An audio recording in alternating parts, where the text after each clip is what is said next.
नमस्कार, राम राम सभी भाई लोगों को। सभी मेरे भाई और बहनों का हार्दिक स्वागत, हार्दिक अभिनंदन। मैं बसंत चारण आप सभी भाई लोगों का आज के इस सेशन के अंदर स्वागत करता हूं। साथियों, जल्दी से सभी लाइव सेशन से जुड़ जाइएगा। सभी भाई बहन जल्दी से जल्दी लाइव आ जाइएगा। जो आपके साथी, आपके भाई बहन जो भी नहीं पहुंचे लाइव, उनको भी जल्द से जल्द सभी को जोड़ना है।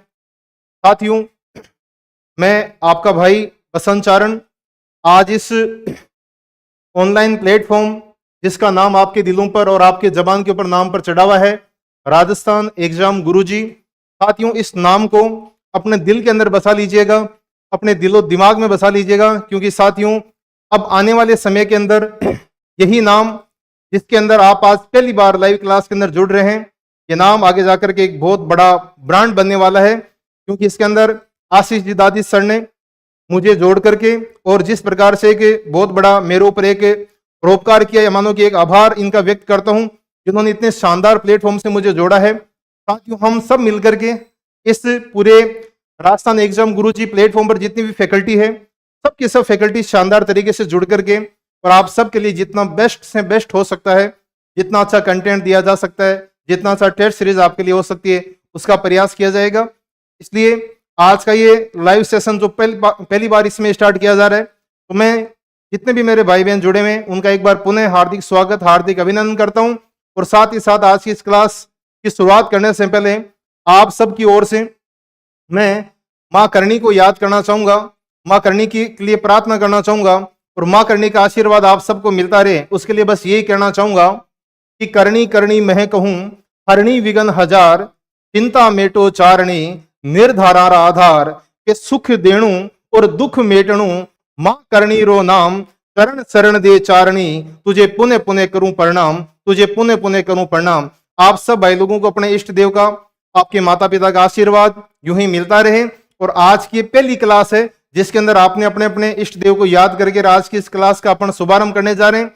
तो जितने भी मेरे भाई लोग जुड़े हैं, आप सबका एक बार पुनः मैं हार्दिक स्वागत, हार्दिक अभिनंदन करता हूं। और जुड़ते हैं साथियों, आज की इस क्लास में पहला क्वेश्चन लेकर के चलते हैं। मेरे जितने भी भाई लोग जुड़े हैं, मैं कोशिश करूंगा कि आपको बहुत ही बेस्ट कंटेंट आज की इस क्लास के अंदर मिले। और मैं इस बात की भी उम्मीद करता हूं कि जो भी आज आपके सामने 35 क्वेश्चन जो रहेंगे, जो कि मेवाड़ राजवंश से संबंधित हैं, और वो मेवाड़ जिसके लिए कहा गया है कि जो दृढ़ राखे धर्म को, जो दृढ़ राखे धर्म को तिही राखे करतार, जो अपने धर्म के ऊपर अडिग रहता है, भगवान भी उसकी सहायता करता है। तो भगवान आप सबकी सहायता करने के लिए है तैयार। और साथियों, शुरुआत करते हैं आज के इस प्रथम क्वेश्चन से। तो आ जाइएगा और आप सबके जवाब लाजवाब मिलने वाले हैं, क्योंकि साथियों स्क्रीन के ऊपर पहला क्वेश्चन आपके सामने आ चुका है। और पहला क्वेश्चन बड़ा लाजवाब प्रश्न है, मेवाड़ के इतिहास से जुड़ा हुआ। जिस जो प्रश्न है कि 1303 ईस्वी के अंदर चित्तौड़ विजय के बाद अलाउद्दीन खिलजी ने चित्तौड़ का नया नाम क्या रखा था। चित्तौड़ का जो नाम रखा गया था, इससे संबंधित 4 आपके सामने ऑप्शन तैयार है। और मैं सबसे गुजारिश करूंगा कि आप सभी मेरे भाई लोग जिन्होंने मेवाड़ पढ़ा है, आप सबके जवाब यहां पर आने शुरू हो गए हैं। बजरंग कुमावत, मोनू खान, संध्या कुमारी और जितने भी मेरे भाई लोग जुड़े हुए हैं, आप सबका हार्दिक स्वागत, हार्दिक अभिनंदन। आपके जवाब मिलने शुरू हो गए हैं। पूजा चोयल, आदिल आदिल बना, आदिल बना का जवाब आ रहा है साहब डी। बहुत बढ़िया, पूजा चोयल ने भी डी दिया है। बजरंग कुमावत डी, संध्या कुमारी के द्वारा भी डी मिला है। देखिएगा, बहुत ही सभी राजस्थान कल्चर, पर्वत सिंह का स्वागत, हार्दिक अभिनंदन। देवेंद्र मारवाड़ी, सरिता गोदारा, सरिता गुड़िया ने भी जवाब दिया है डी। तो साथियों, मनीष आंवड़ा के द्वारा भी जवाब मिला है डी, यानी कि बहुत ही शानदार जवाब आपका मिल रहा है। और मैं आप सब भाई लोगों को इसके लिए बहुत बहुत बधाई देता हूं कि आप सबके जवाब लाजवाब शानदार जवाब है, और आप सबका जवाब है वो एकदम सही है साथियों। और प्रथम प्रश्न के अंदर इसका जवाब है खिजराबाद। खिजराबाद नाम रखा गया था 1303 में अलाउद्दीन खिलजी के द्वारा, जब चित्तौड़गढ़ के ऊपर अधिकार कर लिया गया था। उसके बाद के अंदर उसने अपने बेटे, अपने पुत्र अलाउद्दीन खिलजी ने अपने पुत्र खिज्र खां के नाम पर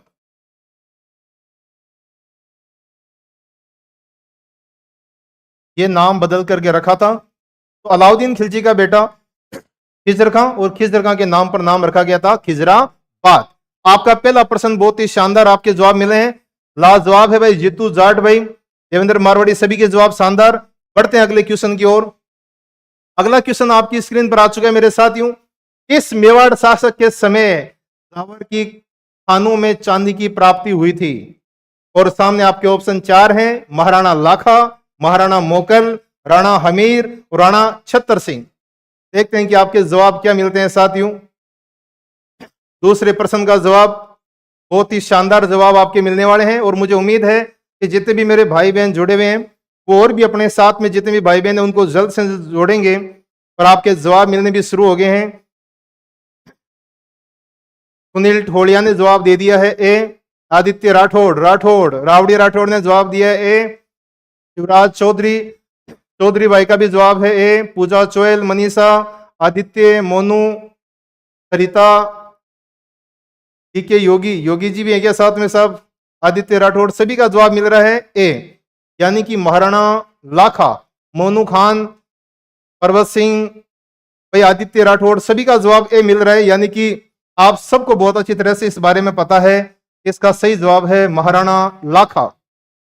राणा लाखा वो बंदा था जो कि आप सभी को पता है कि राणा लाखा के समयकाल में मेवाड़ की आर्थिक स्थिति बहुत कमजोर हो गई थी और जब मेवाड़ की आर्थिक स्थिति बड़ी खराब थी तो उसमें एक अच्छे पत्थर की खोज में लगे हुए थे और जब अच्छे पत्थर की खोज में लगे हुए थे तो वहां पर अच्छा पत्थर तो नहीं मिला, लेकिन वहां पर अचानक ही मिल जाती है चांदी की खान। यानी कि जहां पर भी जमीन को खोदा गया जिस क्षेत्र में, वो स्थान था जावर और जावर में मिलती है चांदी की खान। और ये चांदी की खान साथियों एक साधारण खान नहीं थी बल्कि ये जावर उदयपुर के पास में साथियों, और ये एशिया की सबसे बड़ी चांदी की खान है। एशिया की सबसे बड़ी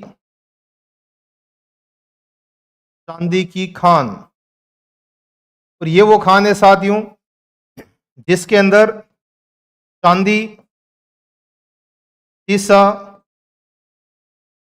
और जस्ता, इन तीन का मिश्रण मिलता है। तो चांदी, सीसा और जस्ता का मिश्रण जहां मिलता है वो जगह कौन सी है? जावर।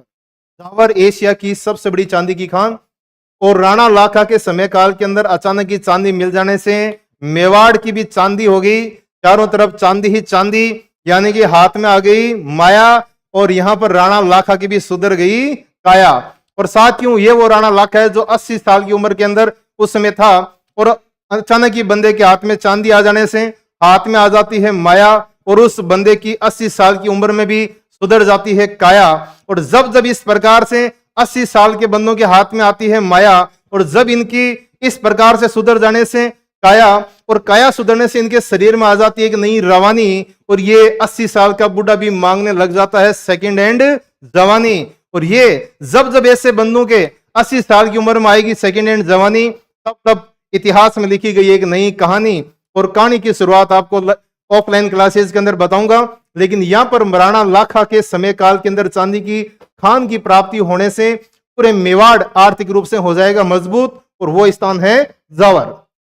आप सबके जो जवाब मिले हैं वो काबिल तारीफ है। दूसरा प्रश्न भी आपका जो आंसर मिले वो सभी के सही मिले हैं। मैं सभी बंधुओं को, सभी भाई बहनों को धन्यवाद देता हूं। बढ़ते हैं अगले प्रश्न की ओर और अगला प्रश्न है आप लोगों के सामने, विषम घाटी पंचानन।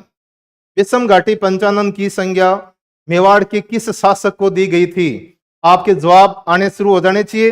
विषम घाटी पंचानन, ऑप्शन है आपके सामने 4, राणा हमीर, राणा लाखा, राणा कुंभा और राणा उदय सिंह।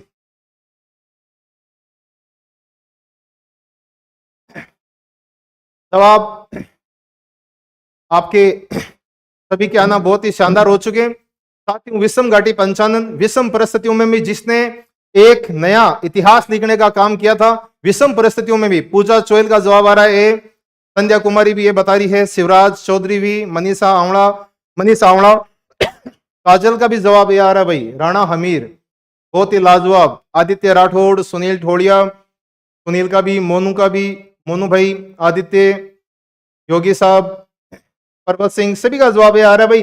काबिले तारीफ साथियों, काबिले तारीफ राणा हमीर।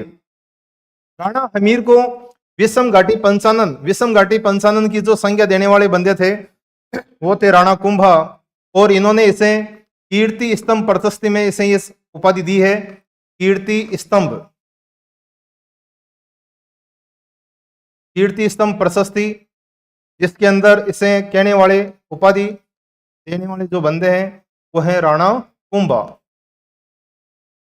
राणा कुंभा ने कहा है। साथ ही राणा हमीर को वीर राजा की भी उपाधि दी गई है। यह गीत गोविंद के ऊपर एक टीका है।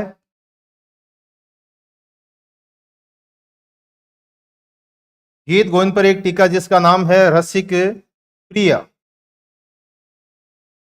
रसिक प्रिया ये एक टीका है, यानी कि एक बड़े महाकाव्य की छोटा रूप, और ये भी साथियों राणा कुंभा ने का है। तो दोनों उपाधियां वीर राजा और जो सामने है विषम घाटी पंचानन, ये दोनों ही उपाधियां देने वाले जो बंदे वो है राणा कुंभा, और ये जिसे उपाधि मिली है वो है राणा हमीर, सिसोदिया वंश का संस्थापक। सिसोदिया वंश के संस्थापक जिन्हें मेवाड़ का उद्धारक भी कहा जाता है, जिन्होंने सिसोदिया वंश की थी स्थापना।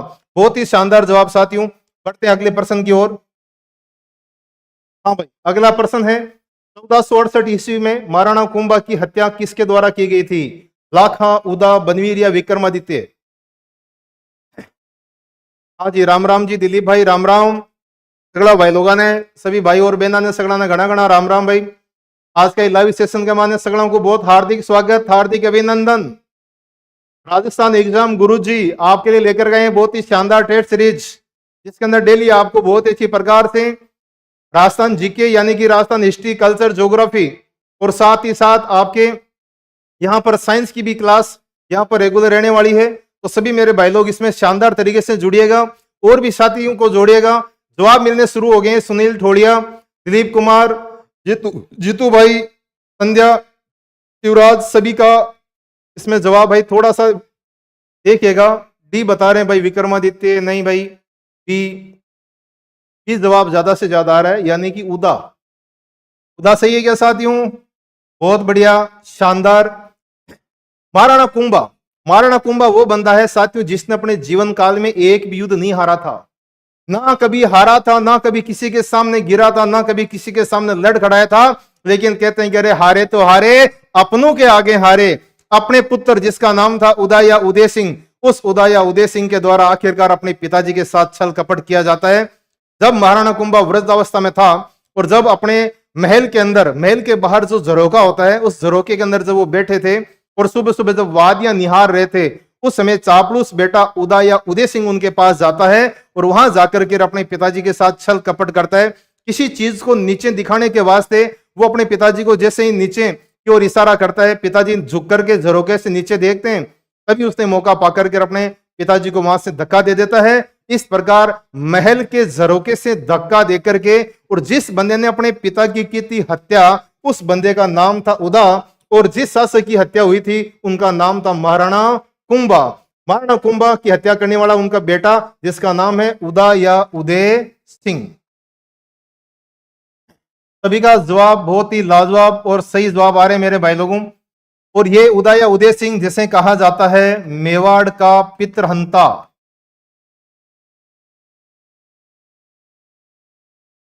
मेवाड़ का पितृहंता शासक, ये बात अलग है। इस बंदे ने 1468 के अंदर अपने पिता की हत्या करने के बाद के अंदर 1473 ईस्वी तक राज किया था। लेकिन उसके बाद इनके जो छोटे भाई हैं रायमल, उस रायमल के साथ इनका युद्ध होता है, दाड़िमपुर का युद्ध, दाड़िमपुर का युद्ध। और इस दाड़िमपुर के युद्ध के अंदर उदा की होती है, यहां पर उदय सिंह की होती है पराजय। उसके बाद ये बंदा यहां से जाता है मांडू, और मांडू में जाने के बाद वहां पर बिजली गिरने के कारण इसकी बंदे की होगी मृत्यु, और वो होती है 1473 में। यानी कि दाड़ीमपुर का युद्ध भी हुआ था 1473। 1473 में युद्ध होना, पराजित होना, यहां से भाग करके मांडू जाना, और मांडू में कहते हैं कि जैसी करनी वैसी बनी, जिसने अपने पिताजी के साथ की थी गद्दारी, कहते हैं कि भगवान उसको बख्शता नहीं है, और इसकी बिजली गिरने की वजह से मृत्यु हुई थी 1473। यह बंदा था साहब महाराणा उदय या महाराणा उदय सिंह, जिसने 5 साल तक शासन किया था 1468 से 1473। बढ़ते हैं साथियों अगले प्रश्न की तरफ। अगला प्रश्न भी आपके सामने, सारंगपुर का युद्ध कब लड़ा गया था? सारंगपुर का युद्ध, सभी भाई बहनों को बहुत शानदार तरीके से यह जवाब इसका आना चाहिए, क्योंकि आपने बहुत शानदार तरीके से मेवाड़ के इतिहास की तैयारी की है। सारंगपुर का युद्ध कब लड़ा गया था? 1437, 1443, 1517, 1428। हाँ साथियों, आपके जवाब मिलने प्रारंभ हो चुके हैं। काजल का जवाब ए, संध्या भी ए बता रही है, पूजा, युवराज चौधरी भी मेरा भाई ए बता रहा है, आदित्य ए, बजरंग कुमावत, सुरेंद्र चौधरी का भी जवाब ए मिल रहा है, सुनील ठोड़िया, के योगी, ये के भाई जी आर का भी जवाब आदित्य बड़े शानदार, भगवती कुमावत, आदित्य राठौड़, मनीष आंवला, देवेंद्र मारवाड़ी, बहुत शानदार जवाब आ रहा है भाई, सबका जवाब मिल रहा है 1437, एकदम सही जवाब है आपका भी आदित्य भाई। 1437 के अंदर सारंगपुर का युद्ध लड़ा गया था। सारंगपुर मध्य प्रदेश के अंदर है सारंगपुर। और साथियों आप सबको याद होना चाहिए कि सारंगपुर का युद्ध किन परिस्थितियों के अंदर लड़ा गया था? राणा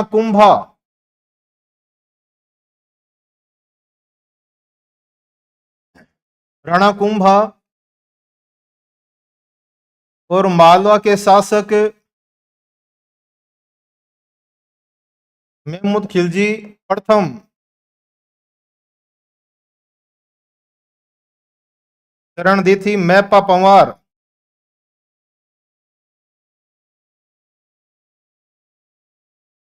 साथियों ये जो युद्ध लड़ा गया 1437 में सारंगपुर का, सारंगपुर मध्य प्रदेश में है। सारंगपुर का युद्ध मेवाड़ के शासक राणा कुंभा और मालवा के शासक महमूद खिलजी प्रथम के बीच में लड़ा गया था, जिसमें राणा कुंभा के पिता के हत्यारे जो मैप्पा पंवार था, यह अंतिम हत्यारा जो कि शरण लिया हुआ था महमूद खिलजी प्रथम के पास। महमूद खिलजी प्रथम मालवा का शासक।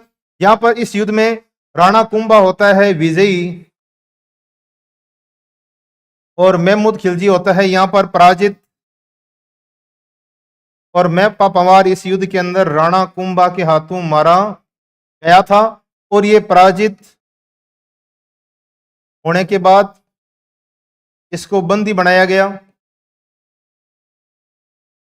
राणा कुंभा ने इसको 6 महीने के बाद में छोड़ा था भाई। कितने महीने के बाद में? 6 महीने के बाद में छोड़ा था, तब इसने कहा था कि मैं थारी काली गाय हूं। 1437 सारंगपुर का युद्ध। आप सबके जवाब काबिले तारीफ, सबको सलूट है भाई, बहुत शानदार जवाब मिल रहे हैं आपके। अगला प्रश्न भी आपके सामने आ चुका है स्क्रीन पर। प्रश्न है, राजस्थानी वास्तुकला का जनक किसे कहा जाता है? राय सिंह, मान सिंह, महाराज विजय सिंह या महाराणा कुंभा? साथियों आप सबके जवाब मिलने स्टार्ट हो चुके हैं, और देखते हैं कि किसमें है कितना दम और कौन बनता है बाजीराव सिंघम।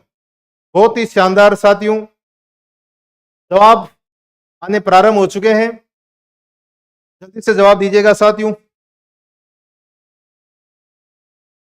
संध्या बता रही है डी, महाराणा कुंभा। सुनील का भी जवाब डी आ रहा है भाई।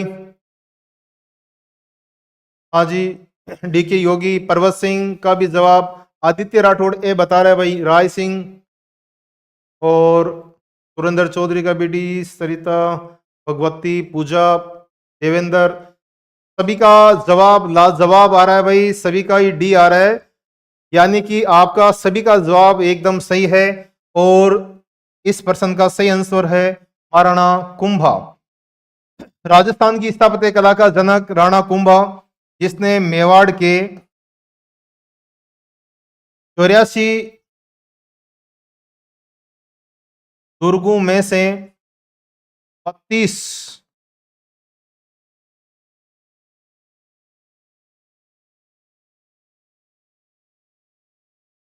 32 दुर्गों का निर्माण अकेले कुंभा ने करवाया।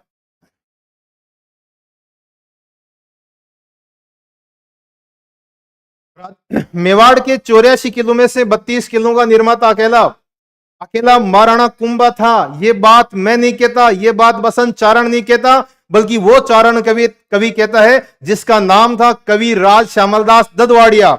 और उस कविराज श्यामलदास ददवाड़िया ने एक ग्रंथ लिखा है साथियों, जिस ग्रंथ का नाम है वीर विनोद, और लिखने वाला है कविराज, उसकी उपाधि है कविराज श्यामलदास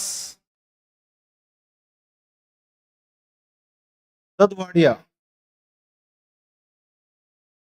कविराज श्यामलदास ददवाड़िया कहता है कि मेवाड़ के 84 दुर्गों में से 32 दुर्गों का निर्माण अकेले कुंभा ने करवाया है। और साथियों ये वीर विनोद नामक ग्रंथ वेरी इंपॉर्टेंट है, इसे याद रख लेना।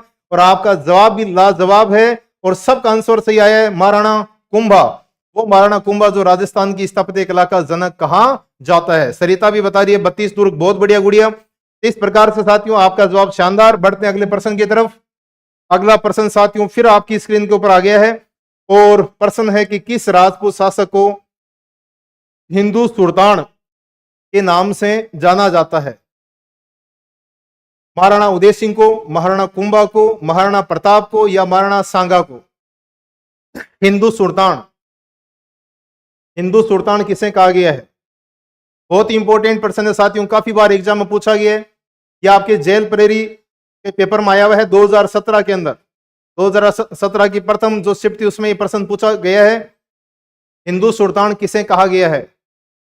आपके जवाब मिलने स्टार्ट हो गए हैं और मिस्टर अनिल ठोड़िया बता रहे हैं बी।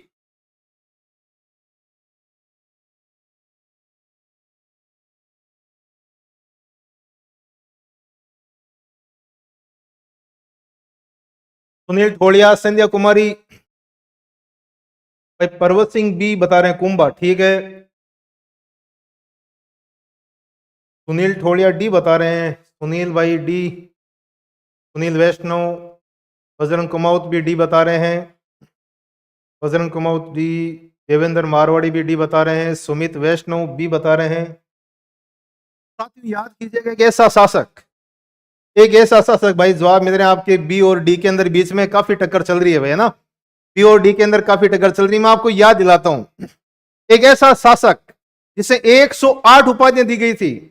राजस्थान के इतिहास का एक वो शासक जिसे 108 उपाधियां दी गई है, जिसे कहा गया है अभिनव भट्टाचार्य, जिसे कहा गया हिंदू सुल्तान, जिसे कहा गया दान गुरु, जिसे कहा गया हाल गुरु, खेल गुरु, छाप गुरु, परम गुरु, महागुरु, राणे राय, राणो रासो, गणपति, अश्वपति, महाराजा धीराज, और जिसे कहा गया है साथियों एक अपना आप में राजगुरु और टोडरमल। वो शासक अगर कोई है तो राजस्थान के इतिहास में सबसे ज्यादा उपाधियां धारण करने वाला बंदा, जिसका नाम है महाराणा कुंभा। तो साथियों जिस बंदे ने महाराणा कुंभा का नाम लिया है वो काबिले तारीफ है, क्योंकि आपका सही जवाब है महाराणा कुंभा, जिसे कहा गया हिंदू सुल्तान।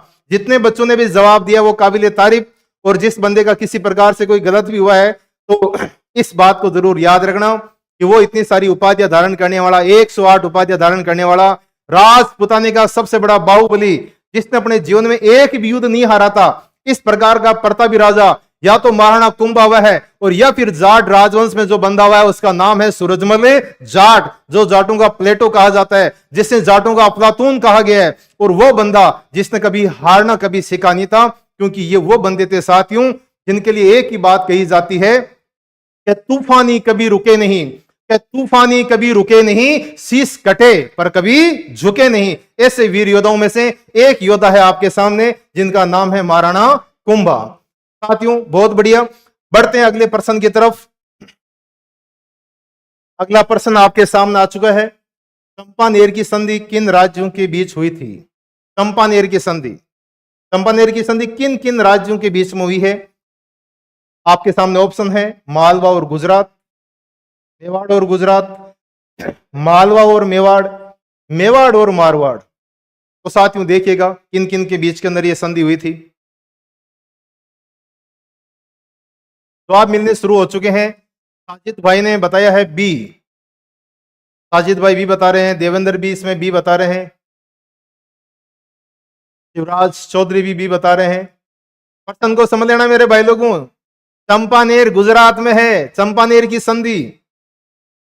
मुकेश कुमार ये बता रहे हैं, मेरा जिगरी भाई ये जी आर जिगरी मानू क्या, ये बता रहा है। भगवती कुमार, मोनू खान बी, बी ए काजल ने एन लिखा है, एन नहीं है क्या है, एन तो इसमें ऑप्शन ही नहीं है गुड़िया। पूजा कुमावत ए बता रही है भाई, पूजा ए बता रही है, पूजा चोयल भी ए बता रही है, सुरेंद्र चौधरी ए, काजल भी बता रही है। चलो मैं आप सभी का कंफ्यूजन दूर करता हूं, आपके जवाब सबके सामने आ चुके हैं। सुरेंद्र चौधरी भी ए बता रहे हैं, तो साथियों बता दूंगा, बजरंग कुमावत 1456 बी। बी भाई बजरंग, थोड़ा सा याद कर, चंपानेर की संधि, चंपानेर की संधि साथियों हुई थी मालवा और गुजरात के बीच। जिन जिन भाइयों का जवाब ए है वो सभी बधाई के पात्र हैं। आप सबका जवाब काबिल तारीफ है, मालवा और गुजरात। वह यूं था साथियों कि एक तरफ है मालवा, और मालवा का शासक महमूद खिलजी प्रथम, और प्लस गुजरात, गुजरात का शासक है कुतुबुद्दीन शाह। इन दोनों के बीच के अंदर होती है संधि। इन दोनों के बीच में जो संधि हुई थी मालवा और गुजरात के बीच के अंदर, तो महमूद खिलजी प्रथम और गुजरात के शासक कुतुबुद्दीन शाह, इन दोनों की जहां मुलाकात होगी, वो मुलाकात वाली जो जगह है वो जगह है साथियों कहां पर, चंपानेर। चंपानेर के अंदर ये दोनों मिलते हैं, और इन दोनों के द्वारा वहां बैठ करके एक समझौता किया जाता है, और वहां दोनों को पता लग जाता है कि मालवा का शासक महमूद खिलजी प्रथम जो पहले हार चुका था, जो कि सारंगपुर के युद्ध के अंदर भी पराजित हो चुका है पहले ही, फिर दूसरा गुजरात का शासक कुतुबुद्दीन शाह, वो भी पराजित हो चुका था राणा कुंभा से। तब ये दोनों मिलते हैं और एक जगह होते हैं, और दोनों एक जगह होकर के फिर ये इस बात के लिए करते हैं कि अपन इस प्रकार से करें, एक ऐसा गठबंधन बनाते हैं, क्योंकि अपन दोनों ने बात को पतो चल चुकी है कि एकला शांडव कुलडी कौन लागे, एकला शांडव कुलडी लागनी को नहीं, तो हम सब दोनों एक जगह हो जाते हैं, और दोनों एक जगह होकर के और फिर राणा कुंभा के अपन उस प्रकार से उनकी कुलडी बना देंगे, यानी कि डिगली उसकी बना सकते हैं, यानी कि उसको अपन पराजित कर सकते हैं। और इस संधि के तहत एक बात की गई थी, ये जो संध्या कुमारी बता रही है नहीं सर बी है, तो गुड़िया मैं आपकी जानकारी के लिए बता देना चाहता हूं बेटा कि मालवा और गुजरात ये दोनों ही वो रियासतें थी जो कि राणा कुंभा से हारी हुई थी, और ये दोनों हारने की वजह से दोनों ने राणा कुंभा के खिलाफ ये अभियान छेड़ा था कि ऐसा एक अभियान छेड़ते जिसमें अपन दोनों एक जगह होकर के और राणा कुंभा को पराजित कर देते हैं। और राणा कुंभा को पराजित करने के लिए दोनों एक जगह हुए थे, और जीतने के बाद में दोनों मेवाड़ को आधा आधा बांट लेंगे। लेकिन वह क्या होने का वही होता है साथियों जो मंजूर खुदा होता है। इन दोनों बंदों को मालवा की तरफ से आक्रमण होता है मेवाड़ के ऊपर, दूसरी तरफ गुजरात की तरफ से भी आक्रमण होता है मेवाड़ के ऊपर। राणा कुंभा एक वो इस मातृभूमि का वो सच्चा सपूत था जिसने दोनों रियासतों को, दोनों तरफ के दुश्मनों को दोनों मोर्चों के ऊपर पराजित किया था, और दोनों की संयुक्त सेनाओं को दोनों मोर्चों पर पराजित करके इसने विजयश्री प्राप्त की थी। और इन दोनों दुश्मनों को पराजित करने के उपलक्ष्य में इस बंदे के द्वारा बदनौर के अंदर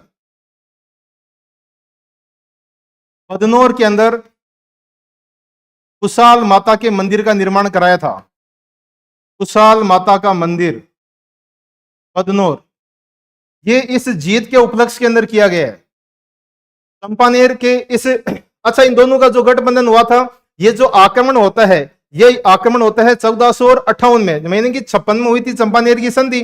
और इस चंपानेर की संधि के बाद के अंदर 1458 के अंदर इन दोनों के द्वारा किया गया था आक्रमण, और इस प्रकार से दोनों को संयुक्त को पराजित करके इस बंदे ने अपना झंडा बुलंद किया था। ऐसा वीर योद्धा बंदा था जिसका नाम था राणा कुंभा, जिसने महमूद खिलजी को भी पराजित किया और कुतुबुद्दीन शाह को भी पराजित किया। इन दोनों का जो गठबंधन था वो संधि थी चंपानेर की संधि 1456। बढ़ते हैं साथियों अगले प्रश्न की तरफ। बहुत बढ़िया जवाब मिल रहे हैं भाई, काबिल तारीफ सभी भाइयों का। निम्नलिखित, आज मुझे लगता है कि बहुत सारे बंदे ऐसे होंगे जिनका एक सिंगल क्वेश्चन भी यहां पर आज गलत नहीं होने वाला है, क्योंकि बहुत अच्छी तैयारी करके आए हैं। निम्नलिखित में से कौन सा ग्रंथ कुंभा के द्वारा रचित नहीं है? बहुत बढ़िया। संगीत राज, संगीत मीमांसा, राज वल्लभ और रसिक प्रिया। जवाब मिलने शुरू हो गए हैं भाई, देखते हैं कि कौन सा बंदा किस प्रकार से जवाब देता है।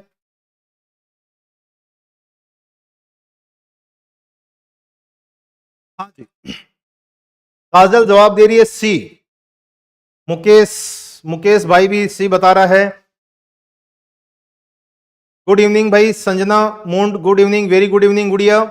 पूजा चोयल सी सी बता रहे हैं सभी। टी कौन बता रहा है भाई? सुनील ठोड़िया ये बता रहे हैं रसिक प्रिया। रसिक प्रिया ठीक है भाई, आपका भी माना। सी राजवल्लभ, अनिल ठोड़िया सी बता रहे हैं। सुमित वैष्णव भी सी, योगी साहब भी सी बता रहे हैं।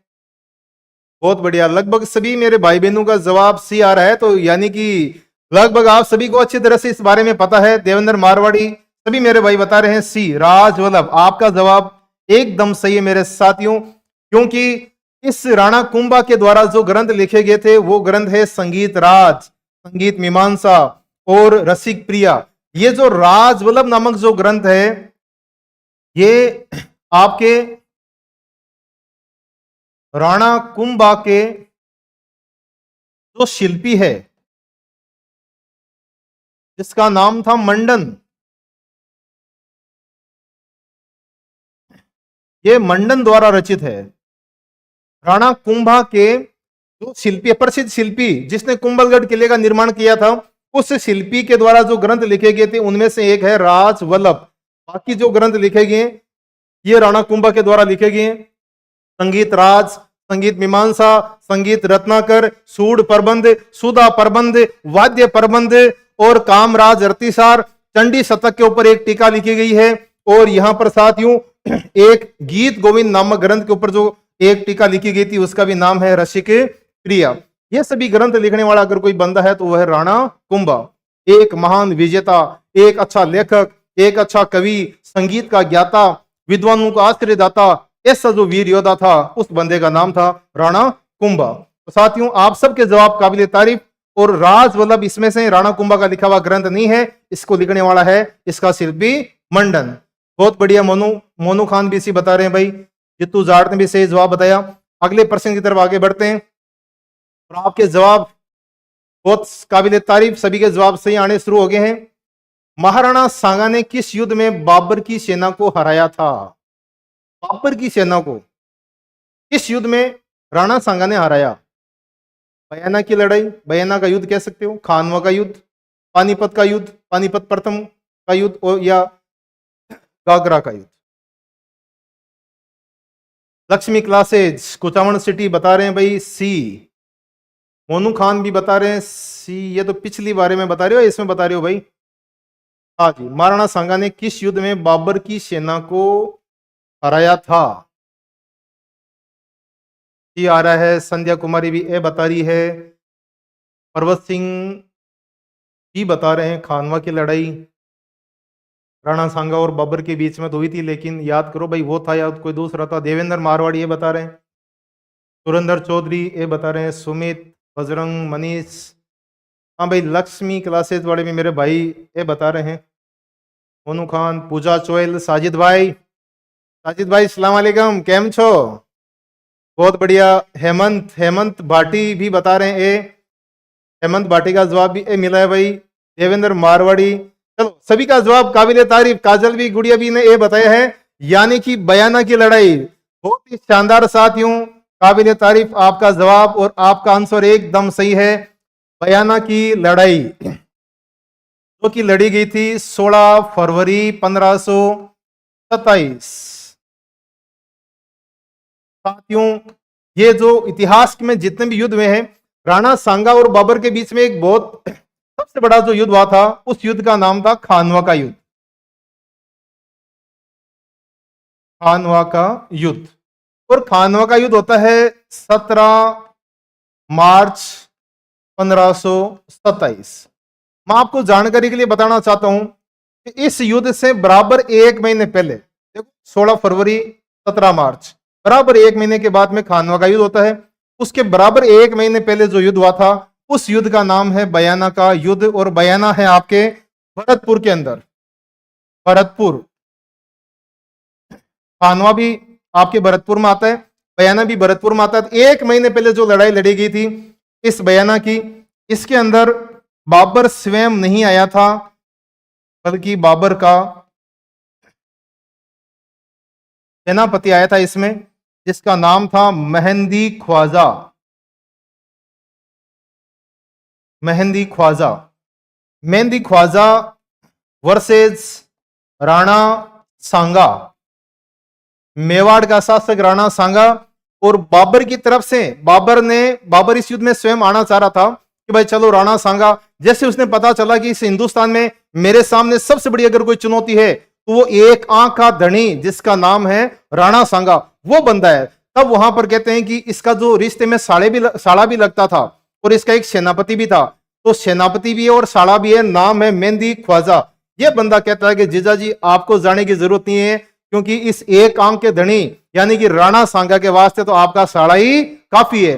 तब यहां पर यह साड़ा अपनी बाबर की पूरी सेना के लेकर के यहां पर आता है, और मेहंदी ख्वाजा और राणा सांगा के बीच में जो युद्ध लड़ा गया था वो लड़ा गया था बयाना नामक स्थान पर। जिस युद्ध में मेहंदी ख्वाजा की होती है बुरी तरह से हार, और राणा सांगा इस युद्ध में होता है विजयी। कहते हैं कि ये इतिहास का एक वो युद्ध है, या बाबर के जीवन काल का वो युद्ध है जिस युद्ध के बाद, बयाना के इस युद्ध के बाद में बाबर की जो सेना थी उस सेना ने जाकर के बयान इस बाबर को स्पष्ट शब्दों में बोल दिया था कि आज के बाद में तू हिंदुस्तान का किसी भी कोने में लड़बा के वास्ते भेज दीजिए, कोई भी राजाओं तू बटे लड़ने के लिए भेजेगा, वो हम जाएंगे, लड़ेंगे, मरेंगे, लेकिन आज के बाद हम उस एक आंख के धनी राणा सांगा के सामने कभी भी लड़ने के लिए नहीं जाएंगे। इस प्रकार बाबर की सेना में खौफ पैदा करने वाला, इस प्रकार बाबर की सेना का रूह तक कपा देने वाला जो बंदा था, उस बंदे का नाम था राणा सांगा। और साथियों उस युद्ध का नाम था बयाना का युद्ध, जो लड़ा गया था 16 फरवरी 1527, यानी कि खानवा के युद्ध से 1 महीने पहले। बाकी घटनाक्रम आपको बाद में। यह प्रश्न आपका बहुत ही शानदार रहा, जिसमें आप सभी के जवाब ही लाजवाब। अगला प्रश्न, महाराणा सांगा के मृत शरीर का दाह संस्कार किस स्थान पर किया गया? मांडलगढ़, कुंभलगढ़, खानवा या बसवा? साथियों 11वां क्वेश्चन आपके सामने है, जवाब आपके लाजवाब मिलने चाहिए, क्योंकि आप सबकी मेहनत काबिल तारीफ है।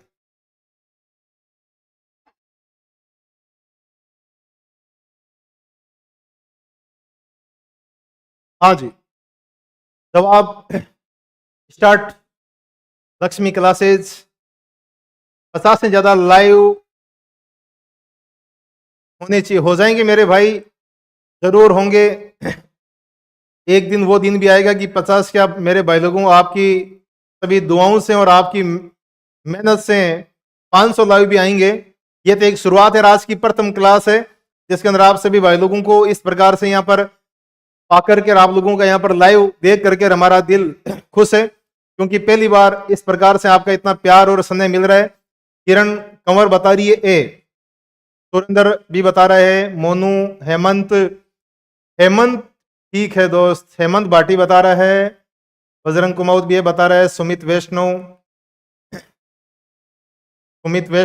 भाई, सभी के जवाब आज तो क्या बात है। हेमंत भाई का भी आ रहा है ए, मतलब सबका जवाब ए आ रहा है, यानी कि मांडलगढ़, बहुत बढ़िया। साथियों महाराणा सांगा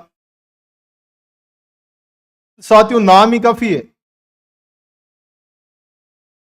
कहते हैं 80 घाव लगे थे तन में, 80 घाव लगे थे तन में, फिर भी व्यथा नहीं थी मन में। उस वीर योद्धा का नाम था राणा सांगा। और वो राणा सांगा जिसके एक आंख, एक टांग, एक हाथ, एक आंख, एक हाथ और एक टांग का जो धनी था, जिस बंदे के शरीर पर 80 जगह घाव लगे हुए हैं, फिर भी वो बंदा अपनी मातृभूमि को स्वतंत्र कराने के लिए तैयार है, प्रतिबद्ध है, और कहीं पर भी मन में उसके इस प्रकार का नहीं है कि भाई मैं अपने शरीर में इतनी जगह से खंडित हो चुका हूं।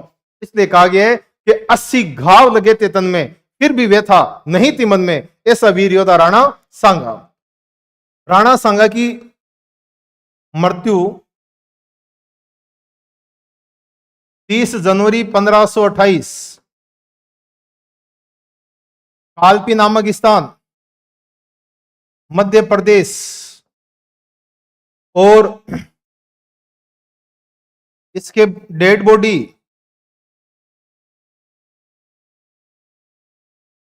बॉडी को लेकर के रात्रि विश्राम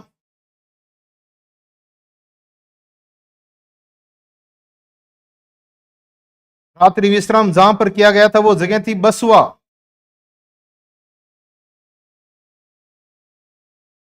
बसवा आता है मेरे साथियों दौसा में।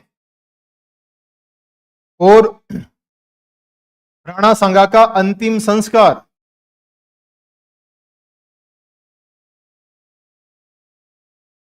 मांडलगढ़, और मांडलगढ़ है मेरे भाई लोगों भीलवाड़ा।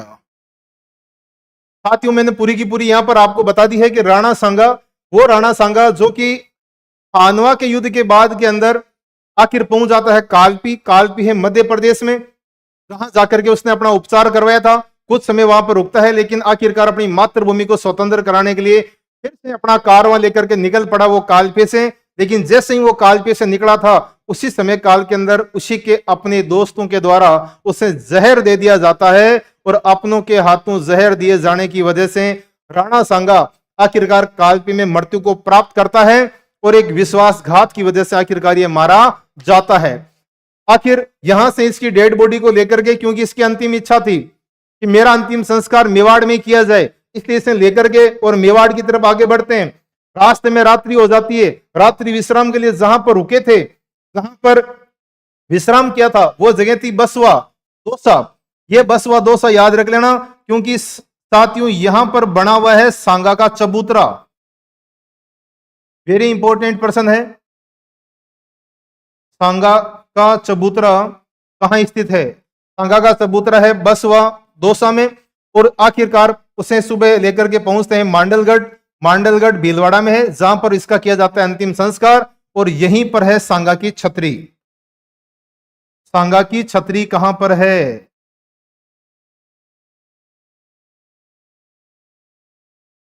राणा सांगा की छतरी है आपके मांडलगढ़ भीलवाड़ा। अपनों के हाथों आखिरकार जहर दिए जाने की वजह से बंदा मृत्यु को प्राप्त हुआ था। और साथियों कहते हैं कि अपने तो अपने होते हैं, लेकिन फिर भी यहां पर दगा दिया गया था, और एक विश्वासघात की वजह से बंदा आखिरकार मारा गया था। कहते हैं कि विश्वास तो करो, लेकिन अति विश्वास मत करो।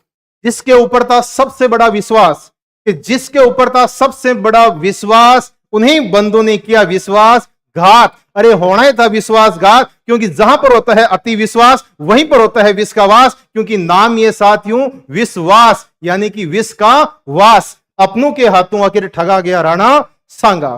दोस्तों ने जहर देकर के इसे मृत्यु को प्राप्त किया। पर्सन 2-4 बन चुके हैं। राणा सांगा की मृत्यु कब हुई? 30 जनवरी 1528। स्थान कौन सा था? कालपी मध्य प्रदेश। आखिर इसकी डेड बॉडी को लेकर के रात्रि विश्राम कहां किया? बसवा दौसा में। जहां बना हुआ है सांगा का चबूतरा। अंतिम संस्कार मांडलगढ़, और मांडलगढ़ में है राणा सांगा की छतरी। तो साथियों ये वो सांगा जिसके बारे में आपने बड़े विस्तार से पढ़ा।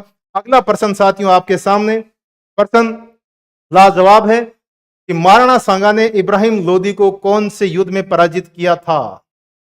राणा सांगा इब्राहिम लोदी। राणा सांगा वर्सेस इब्राहिम लोदी, हिंदुस्तान का शहंशाह।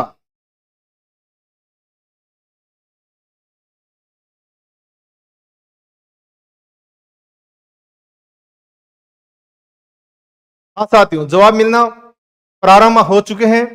जल्द से जल्द जवाब आएगा। सुरेंद्र चौधरी बता रहे मेरे भाई बी, बहुत बढ़िया। देवेंद्र, मनीष, संध्या, हेमंत भाटी ए, अनिल ठोड़िया, सुनील ठोड़िया, काजल बी बी बी, बहुत बढ़िया बहुत बढ़िया, लाजवाब मेरे साथियों। जियो जियो मेरे सभी लालू। खातोली, साथियों खातोली वो युद्ध है जो कि 1517 और खातोली वर्तमान समय काल के अंदर, वर्तमान में आपके पिंपलदा,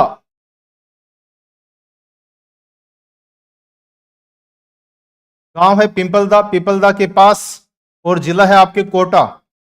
वर्तमान समय काल में जिस प्रकार से जो जिले परिवर्तन हुए हैं उसके अनुसार वर्तमान समय में अगर पूछा जाए तो आपको बताना है कि खातोली का युद्ध जो लड़ा गया था, यह वर्तमान समय काल के अंदर कोटा, जो कि पिंपलदा के पास में खातोली नामक गांव, और उस खातोली नामक गांव जो कि जिला अगर पूछा जाए तो कोटा बताना है, और जो सन पूछा जाए तो बताना है 1517, जिसमें एक तरफ था राणा सांगा और दूसरी तरफ है इब्राहिम लोदी। इब्राहिम लोदी की इसमें होती है बुरी तरह से हार, इब्राहिम लोदी की होती है बुरी तरह हार, और राणा सांगा इस युद्ध में होता है विजयी। हिंदुस्तान के शहंशाह, हिंदुस्तान का शहंशाह इब्राहिम लोदी, मेवाड़ के एक शासक जो एक आंख का धनी है, उस बंदे से आखिरकार बुरी तरह से पराजित होकर के वापिस भागना पड़ता है। बहुत बढ़िया जवाब साथियों सभी का, खातोली। अगला प्रश्न, इस राजपूत सरदार ने खानवा के युद्ध में राणा सांगा के घायल हो जाने के बाद उसका राज चिन्ह धारण करके युद्ध जारी रखा था? राम सहाय तंवर, दुर्गादास, जाला अज्जा और जयमल। हाँ जी, शानदार प्रश्न, शानदार जवाब आप लोगों के आने चाहिए। आपके जवाब आने शुरू हो गए हैं कि किस राजपूत सरदार ने राणा सांगा का राज चिन्ह धारण किया था? हाँ भाई, पूजा कुमारी बता रही है, कुमावत बता रही है बी, मुकेश कुमार सी, सुरेंद्र, देवेंद्र, पूजा, सुमित, मोनू खान, बजरंग, विक्रम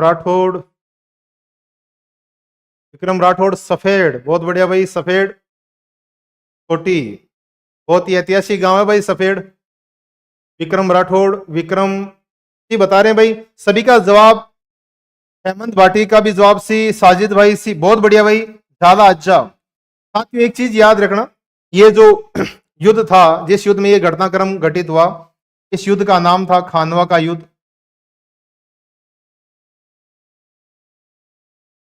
सबको पता है कब लड़ा गया था? 17 मार्च 1527। इस खानवा के युद्ध में झाला अज्जा के द्वारा राणा सांगा, जब राणा सांगा घायल हो चुका था, चारों तरफ से दुश्मनों से घिर चुका था, उस समय काल में राणा सांगा के राज चिन्ह, जिस राज चिन्ह को देख करके दुश्मन सेना अगले सामने वाली सेना के शासक को पहचानती है, सबसे बड़े शासक के लिए उनकी एक पहचान होती है राज मुकुट। तो उन सभी दुश्मनों को गुमराह करने के वास्ते उसने अपना राज मुकुट राणा सांगा के सिर पर, और राणा सांगा का जो राज मुकुट था वो अपने सिर के ऊपर धारण करके वो बंदा वहां से निकल पड़ा था, जिसके पीछे एक दुश्मनों की बहुत बड़ी सैनिक टोली उसके पीछे लग जाती है, बहुत बड़ी टुकड़ी उसके पीछे लग जाती है, और जब तक झाला अज्जा उसे दूर तक लेकर के जाता है दुश्मनों को, उस समय काल के अंदर राणा सांगा को युद्ध भूमि से बाहर ले जाने का मौका मिल जाता है बाकी साथियों को, जिसके अंदर नाम आता है साथियों मारवाड़ के राजकुमार, जिसका नाम था राव मालदेव। तो साथियों यह युद्ध था खानवा का युद्ध। इसके साथ मैं आपको एक ट्रिक भी देता हूं, याद रख लेना कि जब जब मेवाड़ के शासकों के ऊपर संकट आएगा, कि जब जब किसी भी युद्ध में मेवाड़ के शासकों के ऊपर संकट आएगा, उस समय काल में उस मेवाड़ के महाराणा की रक्षा करने के लिए, उस मेवाड़ के महाराणा की सहायता करने के लिए कोई ना कोई झाला जरूर आएगा। खानवा का युद्ध 1527, इसके बाद में युद्ध लड़ा गया था साथियों, जानकारी के लिए बता दूं, हल्दी घाटी का युद्ध। इस हल्दी घाटी के युद्ध के अंदर 1576 में, इसके अंदर भी राणा प्रताप जब संकट में था तो उसका राज चिन्ह भी धारण करने वाला जो बंदा था, उस बंदे का नाम था झाला गिद्दा। तो साथियों पहला युद्ध कौन सा है? खानवा। तो खानवा में आएगा पहले जो अज्जा आएगा और बाद में आएगा बिद्दा। खानवा का युद्ध में झाला अज्जा। दूसरा जो युद्ध लड़ा गया हल्दी घाटी का युद्ध, जिसमें संकट में था प्रताप, तो उसमें आएगा झाला बिद्दा। तो ये राजमुकुट धारण करने का ये मान लेना कि भाई ठेका छुटा हुआ था इन झालाओं के, पहले हजार बाद में बिद्दा, पहले खानवार बाद में हल्दी घाटी, पहले राणा सांगा और बाद में राणा प्रताप। तो साथियों इस ट्रिक को आप याद रखोगे तो आपके लिए बहुत बड़ा उपयोगी रहेगा। अगला प्रश्न, झाला बिद्दा, बहुत बढ़िया भाई, मुकेश कुमार और देवेंद्र मारवाड़ी सभी शानदार बता रहे हैं झाला बिद्दा। अगला प्रश्न आपकी स्क्रीन पर सामने आ चुका है। चित्तौड़गढ़ की किस रानी ने बादशाह हुमायूं से मदद मांगी थी? रानी कर्मावती, रानी पद्मनी, रानी प्रेमल देवी, रानी कुमल देवी। चित्तौड़गढ़ की किस रानी ने बादशाह हुमायूं हुमायूं से सहायता मांगने वाली कौन सी रानी थी भाई? सुरेंद्र चौधरी बता रहे हैं ए। काजल भी है बता रही है भाई, अनिल ठोड़िया भी है बता रहे हैं, मनीष सांवड़ा, भगवती कुमावत, मोनू खान जिगरी ये बता रहा है, शिवराज चौधरी ए, जीतू जाट का भी है। सबका जवाब लाजवाब, सब मेरे भाई सुमित, अनिल, साजिद, सभी के भाइयों के जवाब एक ही मिल रहे हैं भाई। सुमित वैष्णव, योगी साहब, रानी कर्मावती, राणा सांगाकी, रानी महाराणा विक्रमादित्य व उनके छोटे भाई कुंवर उदय सिंह की माता, राणा विक्रमादित्य की माता राणा सांगा की जो रानी थी नाम था कर्मावती। और ये जो घटनाक्रम था ये साथियों चित्तौड़ का जो युद्ध हुआ था 1534। एक तरफ आपके है महाराणा विक्रमादित्य मेवाड़ की राजगद्दी पर, और सामने आक्रमणकारी गुजरात का शासक बहादुर शाह। गुजरात का शासक बहादुर शाह करेगा आक्रमण राणा विक्रमादित्य के ऊपर। उस समय काल के अंदर इस रानी कर्मावती के द्वारा दिल्ली की राजगद्दी पर बैठे मुगलों के कमजोर कड़ी हुमायूं के पास राखी भेजी थी भाई, लेकिन हुमायूं ने यहां पर सहायता नहीं की थी। और हुमायूं की एक बहुत बड़ी गलती मानी जाती है कि हुमायूं ने इस समय काल के अंदर कोई किसी प्रकार की सहायता नहीं करके अपने पैरों पर कुल्हाड़ी मारी थी। और बहुत शानदार जवाब है देवेंद्र मारवाड़ी का, क्योंकि ये 1534 का उस समय काल के अंदर ये चित्तौड़ का दूसरा शाखा भी था।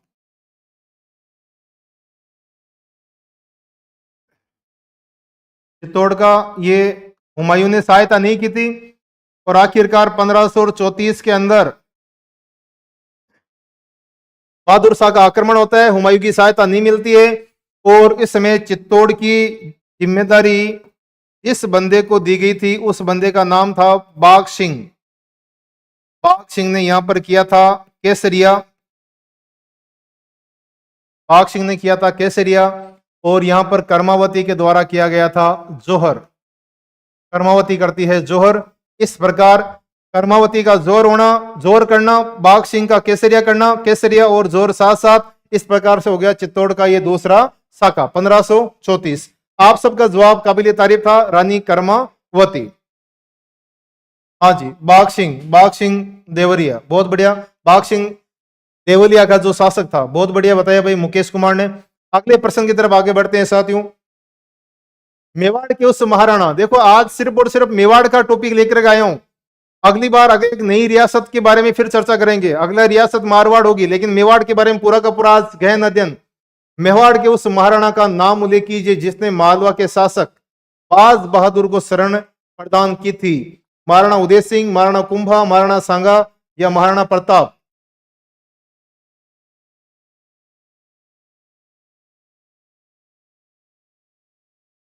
हाँ भाई, कुमाऊं साहब कह रहे हैं ए। कुनानी कुमावत बता रही है ए। सुरेंद्र चौधरी बता रहे हैं, मिस्टर अनिल ठोड़िया भी बता रहे हैं, सुमित वैष्णव का जवाब भी ए आ रहा है। बहुत सारे बच्चों का कमल किशोर का जवाब भी ए। लाजवाब भाई कमल, अनिल ठोड़िया, सुमिल, मनीष आवड़ा, पूजा चोयल, संध्या कुमारी, बहुत बढ़िया। सभी मेरे भाई बहनों का जवाब ए आ रहा है। और आप सबका बिना समय यहां पर लगाए मैं आपको बता देता हूं कि महाराणा उदय सिंह ने उस समय काल के अंदर ये जो मालवा का शासक थे बाज बहादुर, ये बाज बहादुर जो कि अकबर से बगावत करके